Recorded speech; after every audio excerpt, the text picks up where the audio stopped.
Hi students, welcome to my source evaluation lecture.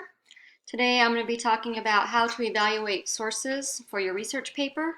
So there are basically three types of sources that you'll be incorporating into your research paper. The first one is books, the second one is articles from a database, and the third one is websites. Just remember that you do have to have a minimum number of scholarly, what I consider scholarly, um, sources in your research paper.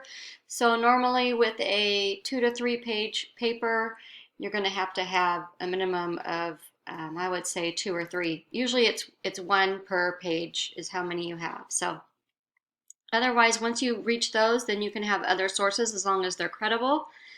So first thing I want to do is show you how to evaluate those sources to make sure that they are credible. The way to know if they're scholarly or peer reviewed is a little bit different than the process of knowing if it's just a credible source. And at the end, I'll show you how to do the scholarly. It's when you're searching for sources on the library database. So the first thing I want to do is show you how to evaluate a book. And if you look here, you can see the screen. There are only basically two questions in evaluating a book. You want to know if the author is well qualified to write the book, and you want to know who the publisher of the book is. Remember that some people can self-publish their own books. This doesn't mean it's a bad book or that the author is not qualified, but it is something that you need to keep in mind. Usually if the publisher is like Harvard or Cambridge or something, it's automatically probably going to be considered a more credible book. Okay, so the first thing I want to do is take you to the library website just to start from scratch. If you're not sure how to get to the library website, go to bakersfieldcollege.edu, click on Student Services, click on Library,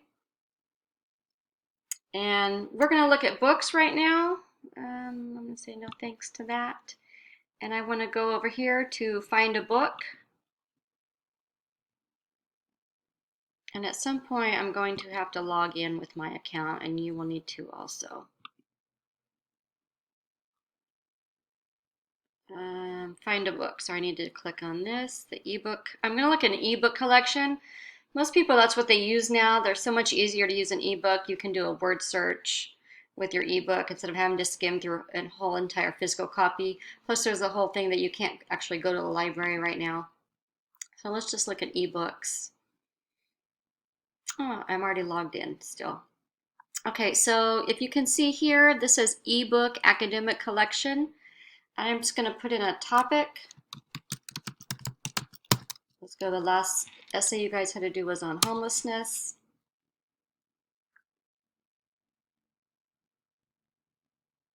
Okay. So we have 422 hits. I can't remember, so I'm going to tell you, go ahead and make sure the full text box is checked.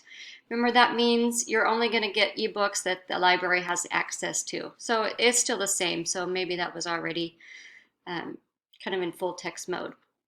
So let's just click on this first one. So this is an ebook here. And one thing that you want to know is the publisher. So this is Nova Science Publishers. I think I've heard of them, but I'm not positive. So I'm just going to go over here and I'm going to Google. And looks like I've already done that. And let's see, it's an academic publisher of books, encyclopedias, handbooks, ebooks. Over here, it publishes a wide array of books and journals from authors around the globe. An academic publisher. I'm going to trust Wikipedia on this. So it looks like they're a legitimate publishing company. And sometimes if you click on the author's name, they'll give you information. Sometimes it will be down here further. I think that's more when it comes to scholarly journals though. So I'm not seeing anything on the author. So what I do, if I can't find anything right there, click on that, see if anything comes up. And no, we're just getting back to that, is go to Google. Colleen Clark, that might be pretty common of a name. So I'm going to type in Colleen Clark homelessness to make sure that I get the correct Colleen Clark. And I'm just going to scroll down just a bit. So here's her name, and it's coming up with homelessness, and I'm going to click on it. And this actually takes us to Scholar Commons. Looks like it's a college, a university, USF. I'm not sure if that's San Francisco. Oh, South Florida. Here we go. So yes, so she is somehow affiliated with the University of South Florida. And in fact, this looks like it's an academic journal right here that's been published. So I don't see anything that talks about her. Let's see what the author. Okay, I'm back. I had to cut a little bit of the video because it was just painful to make. It was painful to watch. I was just trying to find the author, so I couldn't find her any further information about her, but that she's affiliated with University of South Florida. So that's good enough for me. And the publisher, it looks like it's an academic publisher, so we're good with that. So our next source that we are going to, I'm going to look at the periodical article at the end. So I'm going to skip to number 3. The third source is a website. And lots of you will end up using websites for your sources once you get your scholarly sources taken care of. And then also, probably throughout your whole college career, you're going to be doing lots of research papers regardless of what your major is. So it's just good to know what a valuable website is, and so you're not just trying to put junk out there on your paper. Okay, so there's some questions that we want to ask when we're evaluating a website, just regardless what's in the parentheses. We want to know, when was the information published, or when was it updated and revised? A good, credible website will usually have that information on there. Who's providing the information? Are they a reliable source? Usually there's an About Us button you can click on, or find the name of the author or the creator, something. I always like to go to mediabiasfactcheck.com. It's actually a site that I think a BC librarian told me about, where you can Google, or not Google, but you can enter the name on this website and it'll tell you if the source is legitimate or if it's biased either towards the right or towards the left, or if it's neutral. Maybe I'll just do a video just on that alone. That's a pretty cool little website to use. You want to know if the information is truthful and accurate. Does the page give you any references or works cited or hyperlinks that you could click on to verify the information that they're giving? You want to know what the purpose of the web page or site is. Are there a lot of ads on the site?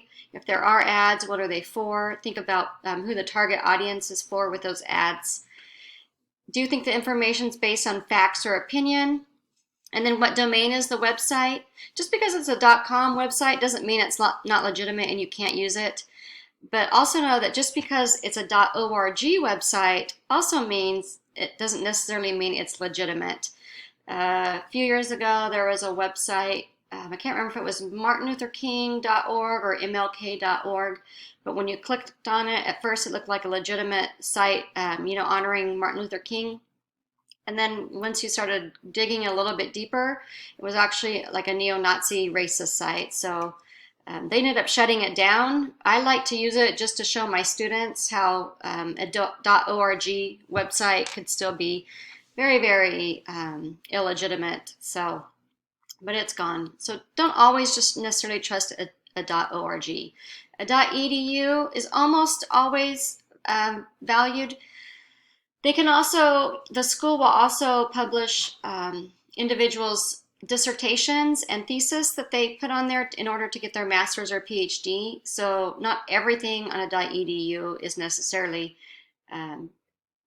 been peer reviewed. So most articles you get off an edu will be okay though. .gov is government, .mil is military. So just know, just because it's an org or edu website doesn't mean it's a scholarly page or article. So now I want to take you to, let's look at some of these values we have here. So I'm just going to go to Google. Should we spank children? And let me head back. Sorry, I had to cut and delete just for a little bit. I got interrupted during my lecture. Okay, so I was on should we spank children? Let's Google that and see what we come up with. Oops, I was already there. So let's see. I see this website. I don't think that's the one I wanted to do. I want to do the PsychAlive, psychalive.org. It's in .org, so I'm kind of going to go in thinking it's a legitimate, credible site. Let's go ahead and click on it. Remember, the first thing we want to do is see if there's a date. We do have a PhD here. And it looks like if we click on this author's name of this particular article that's on the website, we could probably find more information out about him. And then we know that he's a child psychologist, the author, graduate of Dartmouth U, Virginia. More information. So they're definitely telling you about the author. I don't see a date anywhere on it, which doesn't mean it's not valid. I do wish it had a date. Am I missing? Oh, I don't see it. Okay, so I don't have a date. As far as ads, I'm seeing ads for like things that you can do through this author, like for mental health stuff. So it's not like it's an ad for tires or Geico insurance or anything like that. So very, very limited ads, which is a good sign. I like to go to the About. Okay, it kind of tells you the purpose of the website. Let's see if it says who all the contributors are. Looks pretty legitimate. Looks like they've got a lot of different things and every kind of topic that you can think of that has to do with mental health. Again, the courses the ads are really limited. It says draws on the contribution of leading psychology experts who specialize. So I'm guessing it's going to be a pretty legitimate website if you wanted to use an article from this website. I want to go to mediabiasfactcheck.com and show you how to use this website. This is pretty cool. So let me just show you really quickly. It has left center, least biased, so that's more like of a neutral source, right center, right. Pro-science is good. It's going to be more scholarly, scientific stuff. Conspiracy, pseudoscience is not good. Questionable sources is not good. Satire just means it's a satire site. Don't ever use a satire site if you are using it seriously. So let's just type in so you guys can see. Usually I do have my students do this while we're Zooming. I'm going to type in CNN and see what comes up for the bias on CNN. Some of you can probably already guess. So they show that CNN has a left bias, moderately to strongly biased toward liberal causes through story selection and or political affiliation. So I'm not saying that you can't use CNN in your article or in your paper.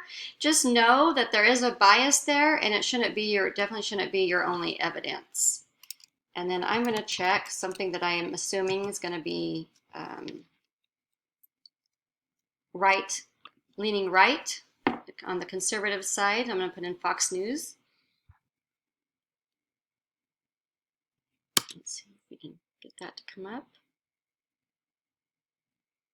Now, of course, so Fox News definitely has a right bias, moderately to strongly biased towards conservative causes. So, here was CNN, and here is Fox News. The best sources are the least biased or the pro-science. So I'm going to click in, what was the name of this? PsychAlive, and just see if anything comes up. Sometimes I get stuff, and sometimes I don't.